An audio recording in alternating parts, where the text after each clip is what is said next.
Mau masuk surga? Kata Nabi begini, ma min abdin qala la ilaha illallah thumma mata ala dhalik illa dakhalal jannah. Kalau seorang hamba sudah mengucap dua kalimat syahadat, dia yakin dengan kebenaran kalimat itu sampai matinya, orang itu akan masuk surga. Abi Dzar yang waktu itu diajak bicara heran, ya Rasul kok gampang betul? Iya, walaupun orang itu mencuri, iya, walaupun orang itu berzina, iya, biar dia mencuri, biar dia berzina, kalau dia sudah mengucap dua kalimat syahadat, dia yakin dengan kebenaran kalimat itu sampai matinya, itu orang akan masuk surga. Jadi masuk surga cukup dua kalimat syahadat, yakin sampai mati, masuk surga. Itu perkara masuk. Tapi kalau pertanyaannya diterusin, masuknya kapan Pak? Nah, ini lain lagi urusannya.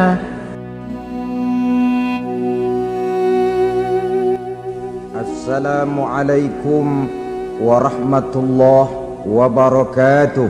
Waalaikumsalam warahmatullahi wabarakatuh. Alhamdulillah, wassalatu wassalamu ala sayyidina Rasulillah, Sayyidina wa maulana Muhammad ibn Abdullah wa ala alihi wa sahbihi wa mawala, la hawla wa la quwwata illa billah, amma ba'd. Bapak-bapak, ibu-ibu, saudara-saudara kaum muslimin rahimakumullah. Pada pertemuan yang lalu sudah saya jelaskan bahwa hidup selalu berakhir dengan kematian. Apabila datang kematian menimpa seseorang, datanglah kiamat baginya. Itu yang disebut dengan kiamat kecil. Hakikatnya mati adalah perpindahan dari kehidupan di dunia ini menuju kehidupan di alam barzakh. Menunggu kita di alam barzakh sampai datangnya saat kiamat, entah 10 tahun, entah 100 tahun, entah 1000 tahun, hanya Allah saja yang maha tahu. Adapun orang-orang beriman yang melakukan amal kebajikan dalam kehidupan di dunia ini, masa penantian yang lama di alam barzakh buat mereka sebentar saja. Tetapi bagi orang-orang kafir yang ingkar, yang tidak beriman kepada Allah, yang hidup di dunia cuma menumpuk-numpuk dosa, tentu penantian di alam barzakh akan merupakan waktu yang sangat lama.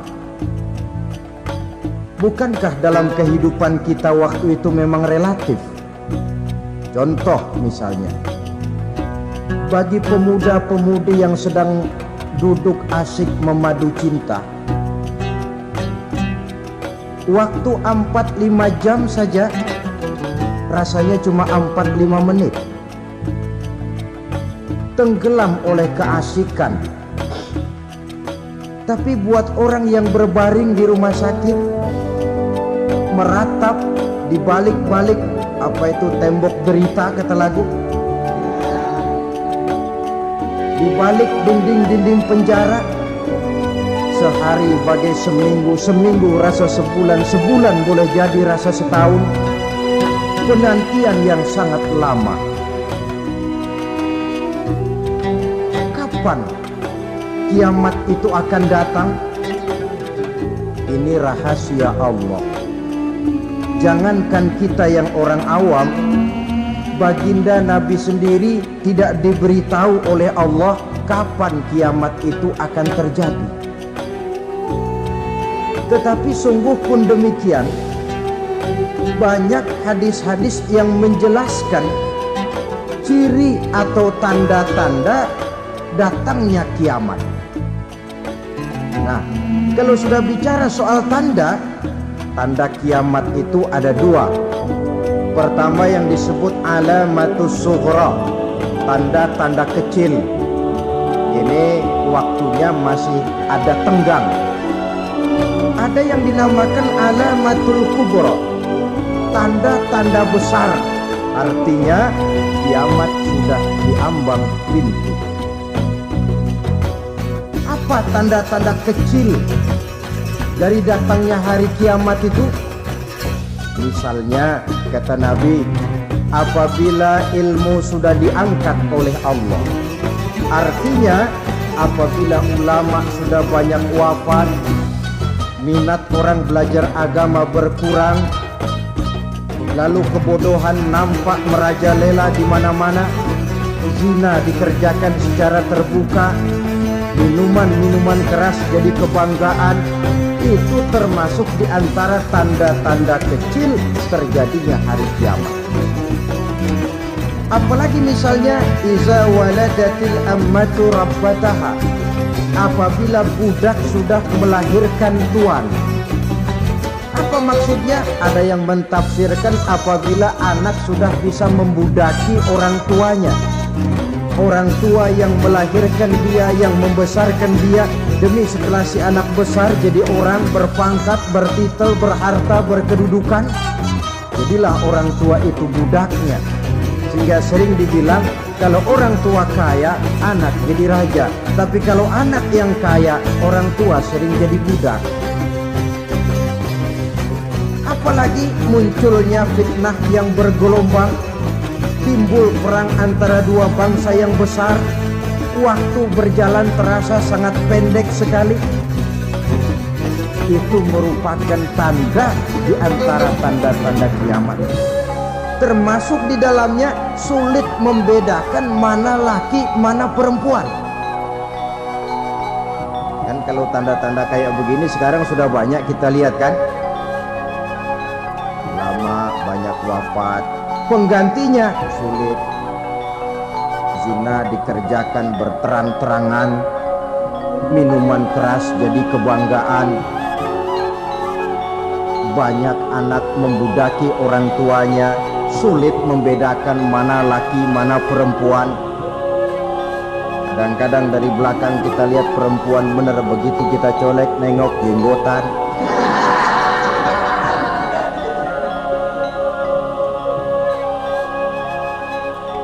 Ini termasuk tanda-tanda kecil, masih ada tenggang sampai akan terjadinya kiamat itu.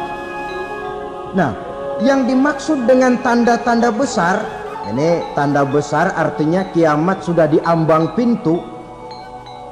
Pertama, matahari terbit dari sebelah barat. Apabila matahari sudah terbit dari arah sebelah barat, tertutuplah sudah pintu taubat. Bersabda Nabi kita, la taqumus sa'atu hatta tatlu'a syamsu min maghribiha.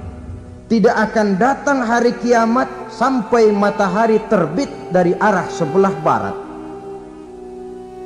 Fa iza tala'at, manakala matahari telah terbit dari arah sebelah barat, wa ra'ahan nasu, manusia banyak menyaksikan itu, amanu ajma'un, mereka pun lalu beriman. Yang tadinya kafir, yang tadinya ingkar, yang tadinya membangkang, setelah melihat matahari terbit dari sebelah barat, buru-buru beriman, berlomba-lomba mengucap dua kalimat syahadat. Tapi apa yang terjadi? Kata Nabi, wadzalika hina la yanfa'u nafsan imanuha lam takun amanat min qabl. Hari itu adalah hari yang iman sudah tidak berguna lagi bagi seseorang apabila sebelumnya memang dia tidak pernah beriman. Au kasabat fi imaniha khaira, atau beriman tetapi tidak pernah melakukan kebajikan di dalam keimanannya itu. Hari yang sudah kasib, hari yang sudah terlambat, beriman tidak akan ada gunanya lagi. Ini pelajaran buat kita. Sebelum sang surya terbit dari sebelah barat, sebelum nafas sampai di tenggorokan, artinya pintu taubat masih terbuka. Kalau dua hal itu sudah terwujud, nafas sudah sampai di kerongkongan atau matahari sudah terbit dari arah sebelah barat, tertutuplah sudah pintu taubat. Tak ada lagi gunanya pangkat, jabatan, harta, bahkan beriman pun dalam suasana macam itu. Too late, kata orang Kulon. Sudah terlambat. Matahari terbit dari arah sebelah barat. Itu tanda besar, artinya kiamat sudah di ambang pintu. Lalu apalagi tanda besar? Munculnya Dajjal. Dajjal artinya pendusta-pendusta yang menyesatkan manusia. Ada dua macam Dajjal, saudara. Ada Dajjal kecil. Ini Dajjal kelas teri. Kalau ini sejak zaman Rasulullah sudah ada itu. Tiap zaman ada. Di zaman Rasulullah misalnya ada yang bernama Aswad al-Unsi dari Yaman. Ada yang namanya Musailamah al-Kazzab dari Yamama. Ada yang namanya Ibnu Sayyad dari Madinah. Ini Dajjal-Dajjal di zaman Rasul. Musailamatul Kazzab memproklamirkan diri jadi nabi dia. Di zaman Rasul masih hidup. Ini Dajjal zaman Nabi. Di zaman sahabat muncul Dajjal-Dajjal. Di zaman kita sekarang ini Dajjal-Dajjal pun gentayangan. Dajjal-Dajjal kelas teri. Kerjanya mendustakan manusia, menyesatkan manusia, memalingkan manusia dari jalan yang benar dan diridhoi oleh Allah Subhanahu wa ta'ala. Adapun yang merupakan tanda besar dari datangnya kiamat, Dajjal-Dajjal kelas kakap. Pembohong-pembohong besar yang menyesatkan masyarakat manusia berpaling dari jalan Allah mengikuti jalan mereka. Apa sih ciri Dajjal itu? Kata Nabi dalam hadis Bukhari Muslim, Inna Dajjala, sesungguhnya yang namanya Dajjal itu yakhruju, satu saat akan muncul mendekati hari kiamat. Wa inna ma'ahu ma'an, si Dajjal ini membawa air. Wa naran, dan juga membawa api. Dua simbol. Di tangan yang satu dia bawa air, di tangan yang satu dia bawa api. Wa ammal ladzi yarahu an-nasu ma'an fanarun. Adapun yang orang banyak lihat air, hakikatnya adalah api. Yang dilihat api, hakikatnya adalah air. Oleh sebab itu, kalau api yang ditawarkan, ambillah air. Kalau air yang ditawarkan, pilihlah api. Maksudnya apa ini? Ini bahasa simbol, saudara-saudara. Dajjal bicaranya seolah-olah untuk kepentingan manusia, menawarkan surga. Surga yang dia tawarkan hakikatnya neraka. Hai manusia, kalau kau mau bahagia, jangan dekat-dekat dengan agama. Sholat itu tidak efektif dan efisien, tidak produktif dari segi ekonomi itu. Menghadiri majelis taklim cuma buang-buang waktu. Tahajud, tasbih, tahlil, baca Quran, apa itu? Pekerjaan mubazir saja. Hidup ini cuma sekali, masa yang cuma sekali, manfaatkan dengan sebaik-baiknya. Mumpung, dibawanya sifat mumpung tetapi dalam pengertian yang sangat negatif. Bicaranya seolah-olah untuk kepentingan manusia, tetapi sebenarnya menjerumuskan manusia. Menawarkan air tapi sebenarnya api, menawarkan api tapi hakikatnya air. Buat apa kamu sholat? Buat apa kamu bayar zakat? Buat apa kamu puasa? Surga yang dicanangkan Dajjal hakikatnya neraka. Neraka yang digambarkan Dajjal pada dasarnya adalah surga. Jadi memutarbalikkan fakta itu kerjaan Dajjal. Yang hak jadi batil, yang batil dibilang hak. yang benar jadi salah, yang salah malah jadi benar. Tuntunan disuruh jadi tontonan, tontonan malah menjadi tuntunan. Itu pekerjaan Dajjal profesinya. Zamannya Nabi Adam, Dajjalnya kan iblis. Betul? Apa sih rayuan iblis itu? Allah setelah menciptakan Nabi Adam kan bilang, Adam, kau dan istrimu Hawa tinggal di surga ini. Seluruh fasilitas yang ada di surga persilahkan kau nikmati. Satu yang tidak boleh, jangan coba-coba dekati pohon khuldi. Dekat saja jangan, apalagi sampai memetiknya. Datang Dajjal yang namanya iblis ini. Adam, kamu tahu nggak kenapa tidak boleh makan buah khuldi? Ya nggak tahu, pokoknya saya dilarang. Bodoh kamu, Dam. Khuldun artinya kekal. Kalau kamu makan itu buah, kau akan kekal di surga buat selamanya. Allah tidak kepengen, maka dilarang kamu makan buah khuldi. Kalau kau ingin kekal di surga, Adam, makan saja. Saya bicara begini ini untuk kepentingan kamu, Adam. Ini kan ciri-ciri Dajjal. Bicaranya sih seolah-olah untuk kepentingan Nabi Adam. Hakikat sebenarnya menjerumuskan Nabi Adam supaya ingkar dan melanggar larangan dari Allah Subhanahu wa ta'ala. Jadi setelah muncul Dajjal, timbul kekacauan-kekacauan di masyarakat. Banyak yang terpengaruh, terpedaya dan terpesona. Termasuk mereka yang memproklamirkan diri jadi nabi, mereka yang memproklamirkan diri jadi rasul di zaman sesudah Rasulullah wafat. Itu adalah Dajjal. Maka saya ingatkan, kalau di zaman kita sekarang ini ada orang ngaku jadi nabi, ada orang ngaku jadi rasul, biar bahasa Arabnya kental, Quran hafal, hadis ribuan hadis hafal, biar pakai serban sampai menyengser ke tanah, bahasa Arabnya fasih, tapi dia mengaku jadi nabi, jadi rasul. Kita umat Islam wajib tidak percaya, wajib untuk tidak percaya. Itulah Dajjal zaman kita sekarang ini. Tidak mustahil mereka datang mempengaruhi orang-orang awam supaya berpaling dari Rasulullah, mengikuti mereka. Nah, di akhir zaman nanti, mendekati hari kiamat, Dajjal ini muncul. Dajjal kelas kakap, menyesatkan masyarakat manusia untuk berpaling dari Islam, mengikuti seruan mereka. Apalagi di antara datangnya kiamat itu, tanda yang besar itu, turunnya Nabiullah Isa al-Masih, putra Maryam.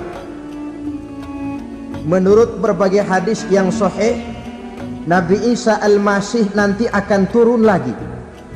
Tidak membawa risalah yang baru, tapi meluruskan risalah Islam ini yang telah banyak ditinggalkan oleh masyarakat. Bahkan ada hadis menjelaskan beliau akan membunuh Nabi, mematahkan kayu-kayu salib, lalu melaksanakan haji dan umrah mengikuti syariat Nabi Muhammad, bukan membawa agama baru. Menjadi semacam mujaddid, reformer, menyelamatkan manusia dari bisikan Dajjal. Bahkan ada riwayat yang menjelaskan bahwa Nabi Isa berhasil mengalahkan Dajjal, mengembalikan masyarakat manusia kembali kepada ajaran Islam yang datang dari Allah, dibawa oleh Rasulullah Sallallahu Alaihi Wasallam. Dengan kata lain, turunnya Nabi Isa bukan sebagai Nabi dan Rasul baru, tetapi mengikuti syariat Nabi kita Muhammad Sallallahu Alaihi Wasallam. Saudara hadirin, ibu-ibu hadirat yang saya hormati, kemudian apalagi di antara tanda-tanda besar akan datangnya kiamat itu? Keluarnya asap atau awan. Kata Nabi, inna min asrati sa'ah dukhanan yamla'u ma bainal masyriqi wal maghrib. Di antara tanda-tanda kiamat munculnya awan atau asap yang memenuhi antara langit dan bumi. Ini pun diperkuat dalam surah Ad-Dukhan ayat 10. Fartaqib yauma ta'ti as-sama' bidukhanin mubin fayughshan nas hadza azabun alim. Bagi orang-orang yang beriman, mereka biasa-biasa saja. Tapi bagi orang kufur, datangnya asap dan awan ini merupakan azab yang kelewat pedih. Barangkali sedikit mendekati gambaran tentang azab yang pedih ini, saya ingatkan alam pikiran kita kepada peristiwa yang belum lama terjadi. Pernah dengar berita bocornya reaktor nuklir di Chernobyl, Uni Soviet? Pernah dengar? Bocornya reaktor nuklir di Chernobyl yang mengakibatkan ratusan bahkan sangat mungkin ribuan nyawa. Cuma satu reaktor. Bagaimana kalau seluruh cadangan nuklir yang dimiliki oleh para negara adik kuasa ini diledakkan?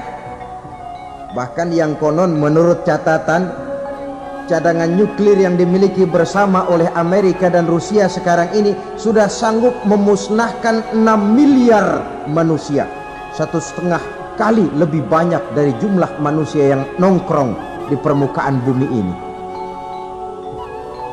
Saudara-saudara hadirin yang saya hormati, lalu saat mendekati hari kiamat, apalagi tandanya? Setelah Nabi Isa wafat, pada saat turunnya yang kedua kali, lalu Allah meniupkan angin sejuk. Semua orang-orang beriman, orang-orang baik wafat, sehingga penghuni bumi ini cuma tinggal lagi terdiri dari orang-orang kafir. Tidak ada lagi di bumi ini yang bisa mengucapkan Allah. Hingga dalam hadis qudsi itu ada keterangan, innallaha azza wa jalla yaqulu li Israfil. Allah pernah pesan kepada malaikat Israfil. Kata Allah, Israfil, iza sami'ta qailan yaqul Allah Allah fa akhirin nafakh 40 sanatan ikraman liqailiha. Hai Israfil, apabila kau dengar di permukaan bumi masih banyak orang yang mengucapkan Allah Allah, maka tunda sangkakala kiamat itu 40 tahun. Untuk apa? Ikraman liqailiha, menghormati orang yang mengucapkan Allah Allah itu. Wah, jadi karena sekarang masih banyak yang mengucapkan Allah, besar hatilah kita, masih jauh kiamat itu. Tapi jangan lupa, kiamat pribadi, kiamat kecil itu yang gak kita sangka-sangka. Ajal datang mencabut nyawa, itu kiamat pribadi. Dan itu yang pasti kita hadapi, dan itu yang membuat kita tidak boleh bersikap main-main di dalam kehidupan sekarang ini. Saudara hadirin yang saya hormati, tidak ada lagi orang-orang muslim. Seluruh penduduk dunia ini kafir. Lalu terciptalah struktur sosial yang berlandaskan prinsip hidup semau gue. Bakal terjadilah prinsip di mana yang kaya menyantap yang miskin, yang kuat menindas yang lemah. Hidup sudah bagaikan di rimba belantara, berlaku hukum rimba. Siapa yang kuat dia yang menang, siapa yang lemah menjadi mangsa. Timbul kekacauan, maksiat merajalela, munkarat menjadi-jadi, sehingga isi bumi ini penuh dengan segala macam perbuatan dosa. Tidak ada perlunya lagi alam diperpanjang temponya. Datang saat yang sudah dijanjikan oleh Allah Azza wa Jalla, maka terjadilah yang disebut kiamat kubra, kiamat besar, kiamat ancur-ancuran. Bagaimana kejadian ini dimulai? Dalam surah Az-Zumar ayat 68, Allah subhanahu wa ta'ala berfirman, wa nufikha fis suri fasa'iqa man fis samawati wa man fil ardi illa man sya'allahu. Maka manakala ditiuplah sangkakala, terkejutlah seluruh yang ada di langit dan seluruh yang ada di bumi. Bila saat kiamat datang, Allah perintah malaikat Israfil, Israfil, tiup sangkakalamu. Ditiuplah sangkakala oleh malaikat Israfil. Yang akibat daripada tiupan itu, seluruh yang ada di langit, seluruh yang ada di permukaan bumi terkejut. Yang ada di langit siapa? Malaikat kan. Bayangin aja kalau malaikat kaget, apalagi kita. Terkejut seluruh makhluk yang ada di bumi, yang ada di langit mendengar suara sangkakala itu. Bunyinya tidak sanggup kita bayangkan dahsyatnya. Ledakan nuklir, ledakan neutron belum apa-apa ketimbang bunyi sangkakala malaikat Israfil ini. Nah, lalu mendengar bunyi sangkakala ini, gemparlah makhluk, kacaulah alam. Bumi gempa, planet-planet bertabrakan, gunung meletus, air laut tumpah ke darat, angin topan bertiup, halilintar menyambar. Lalu semua yang bernama hidup mati total. Mati bareng tanpa persiapan. La haula wala quwata illa billah. Saya kadang-kadang dalam tafakur bermohon, ya Allah, mudah-mudahan saya nggak nemuin kiamat beneran. Ngeri. Tidak bisa kita bayangkan macam apa suasana seperti itu. Allah saja banyak memberikan gambaran, misalnya Al-Qari'ah, wa mal qari'ah, wa ma adraka mal qari'ah. Kejadian yang menggemparkan. Tahukah kamu apa kejadian yang menggemparkan itu? Yauma yakunun nasu kal farasil mabsus wa takunul jibalu kal ihnil manfus. Pada saat itu manusia berterbangan bagai kupu-kupu. Gunung berterbangan seperti kapas ditiup angin. Gunung saja macam kapas, konon lagi manusia. Kematian total, mulai semut sampai gajah mati, jin mati, iblis mati, malaikat mati. Malaikat saja mati. Saudara hadirin yang saya hormati, kematian total yang tanpa persiapan. Orang bilang, Pak, kalau mati bareng begitu yang repot malaikat maut dong ya. Cabut sana, cabut sini. Itu kalau menurut logika kita, mestinya begitu menurut logika. Tapi logika juga yang bilang nggak perlu serepot itu. Sebab untuk mematikan listrik di wilayah DKI, di wilayah Jakarta, nggak perlu tiap rumah didatengin matiin ya lama.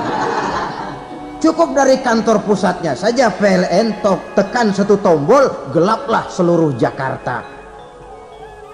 Saudara hadirin yang saya hormati, kematian total. Lalu setelah kematian total, planet-planet juga mati, dalam arti tidak bergerak dan beredar. Angin mati, dalam arti tidak bertiup. Air mati, dalam arti tidak ada riak gelombang. Pokoknya semua mati. Kullu nafsin za'iqatul maut, semua yang bernafas mati. Dalam ayat lain, kullu man 'alaiha fan, semua yang ada di permukaan bumi fana. Yang kekal cuma Allah Subhanahu wa ta'ala. Yang paling belakang mati malaikat maut dan malaikat Israfil. Tapi mati juga sesuai dengan janji Allah. Menurut hadis Bukhari Muslim dari Abi Hurairah, masa tenggang waktu antara kematian total pada tiupan sangkakala pertama dengan proses kebangkitan pada tiupan sangkakala kedua 40 lamanya. Tidak dijelaskan oleh Abi Hurairah 40 jam, apa 40 hari, apa 40 tahun. Hadis-hadis cuma menyebutkan 40 saja. Sunyi alam, yang tinggal cuma Allah saja lagi. Ketika itu Allah berseru-seru, katanya, limanil mulkul yauma, siapa para penguasa hari ini? Mana itu raja-raja dan penguasa yang dulu mengaku jadi Tuhan? Fir'aun, mana Fir'aun sekarang? Yang dulu jadi raja, merasa berhasil, sombong, lalu tidak mau turun-turun dari kekuasaannya, sampai kepada puncak kekurang ajarannya mengangkat diri jadi Tuhan. Mana itu Fir'aun? Namrus, mana sekarang Namrus? La ilaha illa ana, ternyata tidak ada Tuhan lain selain daripada aku, kata Allah. Proses kemudian, saudara-saudara, turunlah hujan dari langit. 40 lamanya hujan itu. Tidak jelas juga 40 jam apa 40 hari. Setelah air turun membasahi, datanglah tiupan sangkakala yang kedua. Semua yang bernama mati bangkit dari kuburnya masing-masing. Ini yang disebut Yaumul Ba'thi, hari kebangkitan. Allahu Akbar. Pada saat kita bangkit dari kubur kita masing-masing, kumpul di padang mahsyar namanya. Bayangin aja, saya sendiri nggak sanggup bayangin. Manusia sejak zaman Adam sampai zaman kiamat kumpul bareng di tempat sama. Berapa banyaknya itu?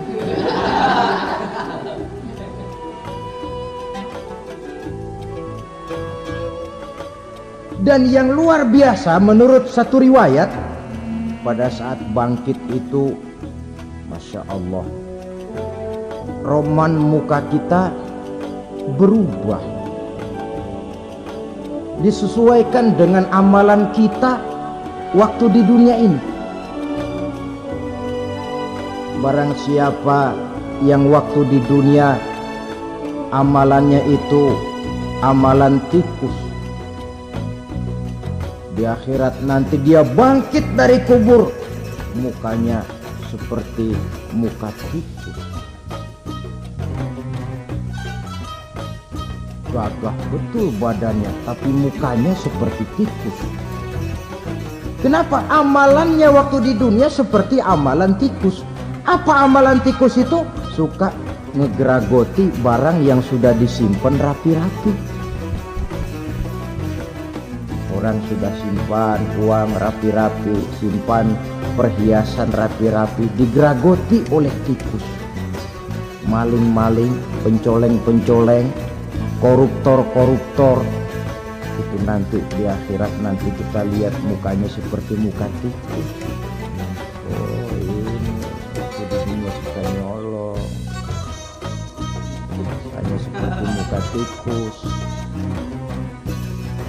Barang siapa yang waktu di dunia ini amalannya itu amalan macan, dia akan bangkit nanti mukanya seperti muka macan.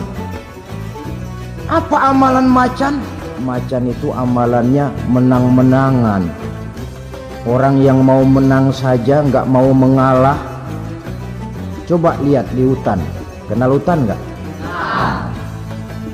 Di hutan, raja hutan di mana-mana pasti macan, betul kan? Betul. Padahal hutan belum pernah bikin pemilihan umum. Tapi macan tidak peduli ada pemilihan umum apa tidak, pokok saya raja. Sebab apa? Macan jadi raja itu bukan karena benar, tapi karena kuat jadi raja. Setelah dia jadi raja, rakyat hutan yang mesti dilindungi malah dimakan oleh raja macan. Kambing rakyat hutan dimakan oleh macan. Ayam rakyat hutan dimakan oleh macan. Itu nanti kita lihat di akhirat itu mukanya seperti muka macan, gagah betul. Lalu barang siapa yang di dunia ini amalannya itu seperti amalan anjing, nanti dia punya muka seperti muka anjing. Apa amalan anjing? Pertama, anjing itu kalau disuruh jaga rumah, dia tidak bisa membedakan mana maling mana tamu. Biar yang datang maling, kalau bawa tulang, anjing kalem. Yang kedua, anjing itu akan setia kepada siapa saja yang memberinya roti. Siapa yang memberinya roti, itulah majikannya. Apa kata majikannya, pasti dia laksanakan. Soal benar atau salah, dia tidak peduli. Setelah anjing dapat roti, dia tidak punya pilihan lain kecuali bilang, abdi mah kumaha juragan wae ayeuna mah.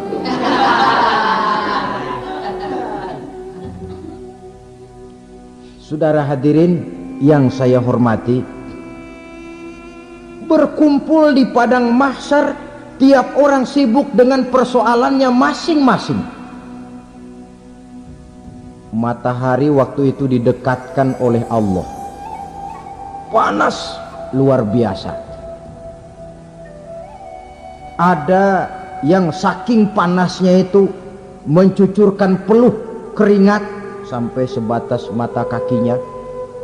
Ada yang keringatnya sampai sedengkulnya, ada yang keringatnya sampai sepusatnya, ada yang keringatnya mengalir sampai sebahunya, ada yang kelelap oleh keringatnya sendiri, sementara orang di sampingnya nggak apa-apa. Bergantung lagi amalan dia waktu di dunia ini. Saudara-saudara, sebagian orang dalam kepanikan padang mahsyar berombong-rombong datang mereka menghadap Nabi Adam. Ya Adam, anta abal bashar.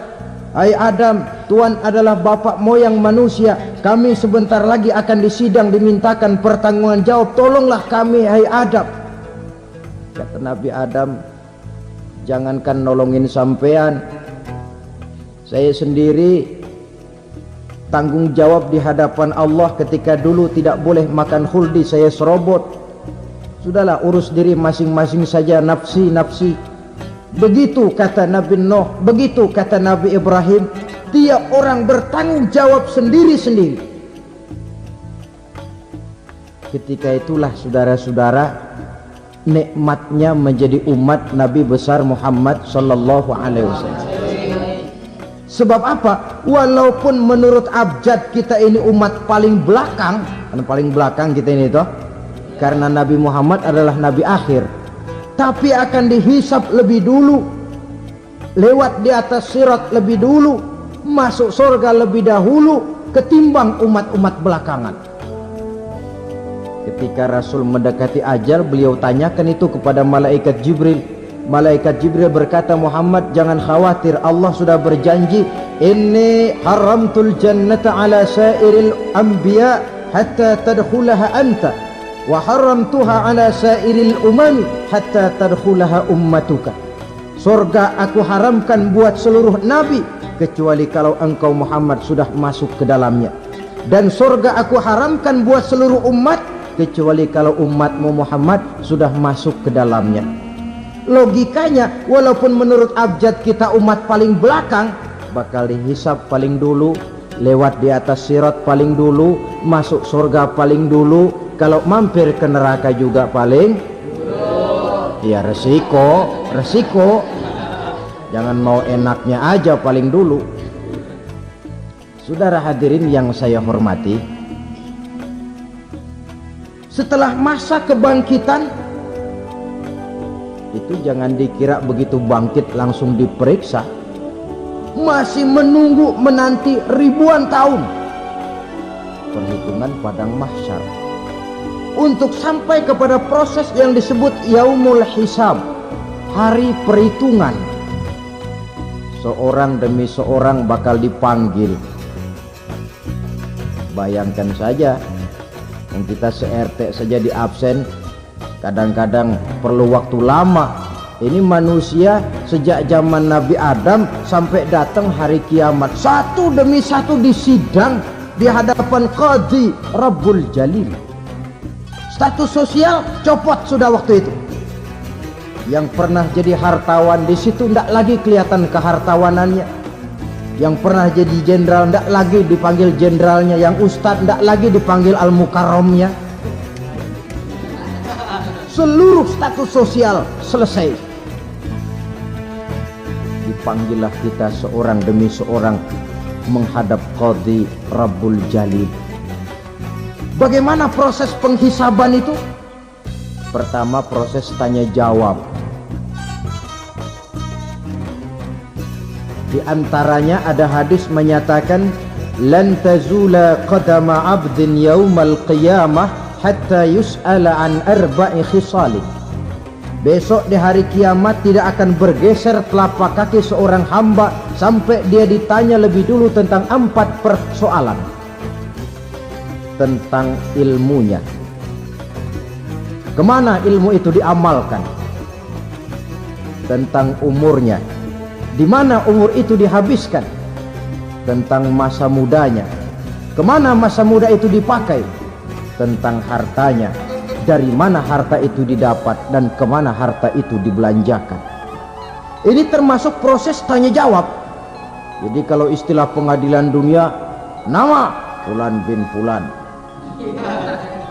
Kamu waktu di dunia diberikan umur panjang untuk apa? Pernah mengalami masa muda, kemana kau habiskan masa remajamu? Kau diamanahkan ilmu, dengan apa ilmumu kau amalkan? Kau diberikan harta, dari mana harta kau dapat, kemana kau belanjakan? Tak seorang pun yang bisa mungkir. Sebab apa? Dikala itu yang menjadi saksi bukan orang. Yang menjadi saksi adalah seluruh anggota badan kita. Tangan bicara, kaki jadi saksi terhadap seluruh amalan yang pernah kita kerjakan pada saat kehidupan di alam dunia ini. Selesai proses tanya jawab, lalu diperlihatkan buku catatan kita waktu hidup di dunia ini. Jangan lupa, Allah itu menyiapkan 2 superkomputer kepada kita. Sebelah ditempelin sebelah kanan, yang sebelah tempelin di sebelah kiri. Komputer itu namanya Raqib dan Atid. 2 malaikat yang apabila baik kita lakukan, refleks saja akan menulis kebajikan kita. Jahat kita kerjakan, akan tertulis. Catatan itu nanti diperlihatkan kepada kita. Waduh, alangkah malunya pada saat diperlihatkan catatan kita, buku rapot kita merah melulu. Barangkali diperiksa sambil diomelin, brengsek lo. Buku merah melulu begini, bagaimana waktu hidup di dunia? Tidak cukup diperlihatkan buku catatan kehidupan, rekaman kehidupan. Rekaman kehidupan kita secara utuh sejak terlahir sampai ajal datang merenggut nyawa. Barangkali mirip dengan video sekarang ini, di mana terekam dengan baik seluruh kegiatan kita sejak yang sekecil-kecilnya sampai kepada yang sebesar-besarnya. Untuk kemudian kita pun menerima balasan. In khairan fa khairun wa in syarran fa syarrun. Kalau baik ya baik balasannya, kalau jahat ya jahat juga balasannya. Catatan-catatan kita diberikan. Kalau banyak kebajikannya diberikan di tangan kanan dengan cara yang halus. Kalau banyak kejahatannya diberikan dari sebelah kiri atau dilempar dari belakang. Itulah sebabnya sejak di dunia ini kita sudah mohon kepada Allah ketika berwudu membasuh tangan kanan, apa kita bilang? Allahumma a'tini kitabi biyamini wa hasibni hisaban yasira. Ya Allah, berikan saya kitab di tangan kanan, dan kalau saya memang perlu dihisap, hisaplah saya yang seringan-ringannya. Tangan kiri berlindung kita kepada Allah, jangan sampai diberikan kitab di tangan kiri atau dari arah sebelah belakang. Wa a'udzubika an tu'tiya kitabi bishimali aw min wara'i zuhri, dari arah sebelah belakang. Na'udzubillah min dzalik. Setelah selesai lewat proses penghisaban, lewat mizan, timbangan, maka yang sudah selesai dihisab itu bergeraklah menuju sirat, jembatan yang terbentang menuju surga melalui neraka. Saudara-saudara, panjangnya perjalanan sirat itu memakan waktu ratusan tahun. Tetapi orang yang lewat di atas sirat pun macam-macam, bergantung amalannya ketika di dunia ini.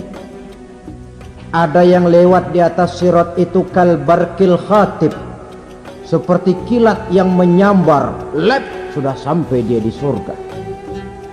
Cepat bukan main. Ada yang lewat di atas sirat itu seperti orang lari-lari. Ada yang lewat di atas sirat itu seperti orang jalan biasa. Ada yang sambil merangkak, ada yang sambil ngesor, ada yang sambil gelayutan, ada yang selamat sampai ke ujung ke surga, ada yang tergelincir jatuh masuk ke dalam neraka, bergantung amalannya dalam kehidupan di dunia sekarang ini. Tiap kita akan melewati yang namanya sirat ini. Saudara-saudara kaum muslimin yang saya hormati,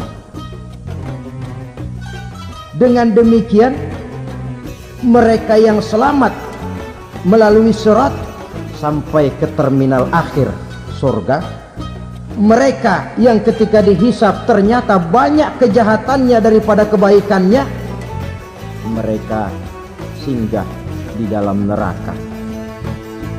Nah, adapun orang-orang yang beriman menurut ayat Quran dan hadis Nabi itu nanti ada bermacam-macam.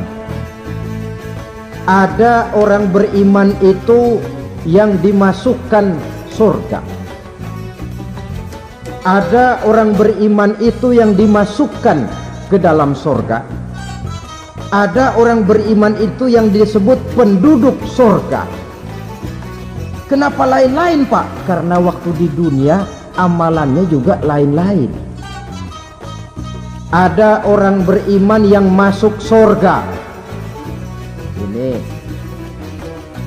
paling murah tiketnya. Mau masuk surga? Kata Nabi begini, ma min abdin qala la ilaha illallah thumma mata ala dhalik illa dakhalal jannah. Kalau seorang hamba sudah mengucap dua kalimat syahadat, dia yakin dengan kebenaran kalimat itu sampai matinya, orang itu akan masuk surga. Abi Dzar yang waktu itu diajak bicara heran, ya Rasul kok gampang betul? Iya, walaupun orang itu mencuri, iya, walaupun orang itu berzina, iya, biar dia mencuri, biar dia berzina, kalau dia sudah mengucap dua kalimat syahadat, dia yakin dengan kebenaran kalimat itu sampai matinya, itu orang akan masuk surga. Jadi masuk surga cukup dua kalimat syahadat, yakin sampai mati, masuk surga. Itu perkara masuk. Tapi kalau pertanyaannya diterusin, masuknya kapan, Pak? Nah, ini lain lagi urusannya. Sebab ada yang masuknya itu langsung, ada yang mampir dulu. Di sana tempat cuma dua, kalau tidak surga, neraka. Mau ke surga tapi mampir dulu, yang mampirnya jelas di neraka. Kenapa? Dalam hadis qudsi ada riwayat, nanti itu di akhirat, setelah Allah selesai mengatur penduduk surga masuk surga, yang neraka masuk neraka, Allah berkata kepada malaikat Malik, malaikat Malik, labaik ya Allah, itu bajingan-bajingan tengik, manusia-manusia durjana yang waktu di dunia tidak mau sujud, jauh dari ulama, gemar melakukan yang munkarat dan maksiat, hidup di tengah masyarakat selalu jadi bibit keonaran, kufur, sudah masuk neraka semua. Sudah ya Allah. Nah, kalau sudah, coba sekarang kamu masuk, Malik. Saya, iya, masuk neraka. Mau apa ya Allah? Kata Allah, akhriju minan nar man kana fi qalbihi misqala habatin min khardalin min iman.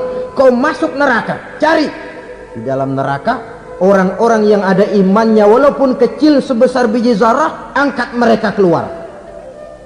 Masuk malaikat Malik ke neraka, cari orang yang ada imannya, korek-korek. Ya repot, udah pada gosong. Yang ada imannya diangkat ke atas, yang ada imannya diangkat ke atas, lalu dimandikan di Nahrul Hayat, namanya sungai kehidupan di akhirat nanti. Cakep lagi rupanya, bersih lagi wajahnya, apel di hadapan Allah. Kata Allah, bagaimana mas? Kapok nggak sampean? Kapok ya Allah. Nah, kalau kapok, idhab fadkhulil jannah, pergi masuk surga sana. Berangkat mereka ke surga, ketemu sama temen-temennya yang udah sampai lebih dulu, yang nggak pakai mampir lagi. Terjadi dialog. Kata teman-temannya yang udah pada nyampe duluan, mas, iya, emang baru sampai? Saya baru sampai. Memang mampir di mana dulu mas? Kita sudah lama sampai di surga. Saudara buka surah Al-Muddatsir ayat 34-35. Ma salakakum fis saqar? Kenapa kamu mampir di neraka Saqar? Qalu lam nakum minal musallin. Mereka menjawab, kami mampir di neraka Saqar mas, gara-gara dulunya kami waktu di dunia ndak pernah sholat. Ndak pernah sholat? Ndak pernah. Kan rumahnya dekat masjid, cuma dekat doang mas. Sholat mah enggak saya. Enggak pernah ngasih makan fakir miskin, enggak pernah hadir di majelis taklim, pendeknya enggak pernah melakukan kebajikan. Maka saya pun mampir di neraka Saqar. Untung betul saya punya iman mas, sedikit. Waktu hidup di dunia dulu saya pernah mengucap 2 kalimat syahadat. Sekali-kalinya waktu mau kawin. Masya Allah. Untung saja kawin, kalau nggak kawin polos.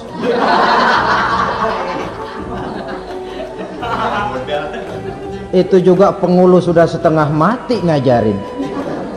Asyhadu alla, asyaduaan, asyaduaan.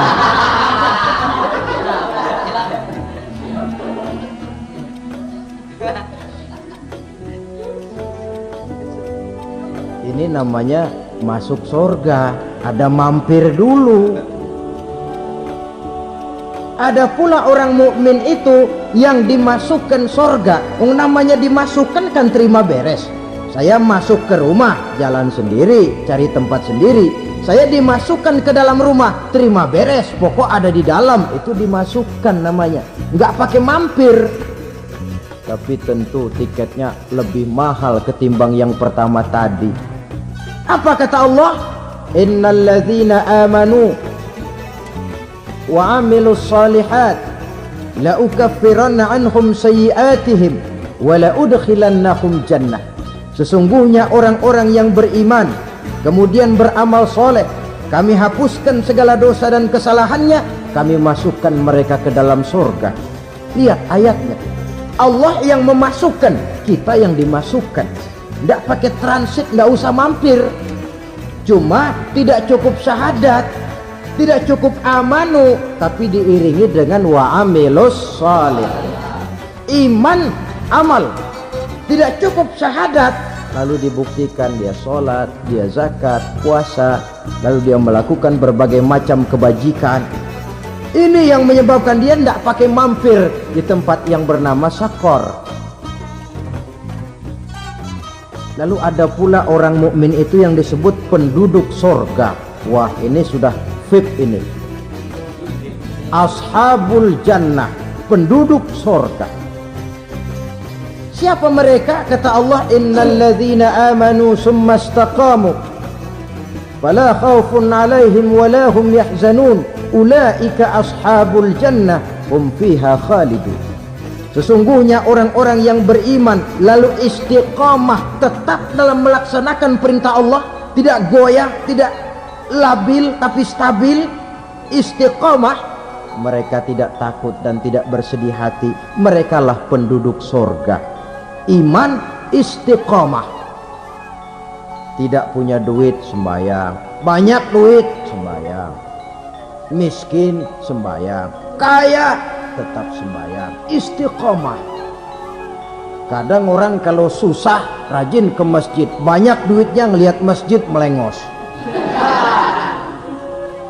Itu yang dibilang waktu miskin hamba Allah, setelah kaya jadi hamba harta.